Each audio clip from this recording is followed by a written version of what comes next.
आशा की किरण। ભરોસો ભગવાન ઉપર મૂકી દે ને તો ભક્તનું કામ પછી ભગવાન કરે. પેલો પ્રસંગ તમે સાંભળ્યો છે. મારા સભા ભરીને બેઠા હતા, મુક્તાન સ્વામી ગામડેથી આવ્યા. મહારાજે પૂછ્યું, સ્વામી દેશાંતરમાં ભક્તો બધા કેમ છે? આનંદમાં, ખુશીમાં? મહારાજ કે મહારાજ બધે તો સારું છે, પણ માંગરોળ ગયો તો ન્યાય ઉપાધિ થઈ. મારે કે શું ઉપાધિ થઈ છે? તો ગોવર્ધન શેઠે હાટ માંડી, માને દુકાન શરૂ કરી છે, માલ બધો ઉધાર આપે છે, અને હસ્તે સ્વામિનારાયણ, હસ્તે સ્વામિનારાયણ, હસ્તે સ્વામિનારાયણ લખે, કોઈ નામે લખતા નથી ચોપડામાં.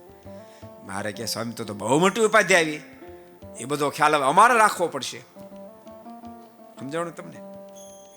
મુક્તાન સ્વામી દંડ કરવા માંડ્યા. કૃપાનાથ, હું ગોવર્ધન શેઠની સ્થિતિને સમજી ન શક્યો. મહારાજ કે અમારી ઉપર નાખી દીધું, માટે હવે બધો જ ભાર અમારે વહન કરવો પડશે.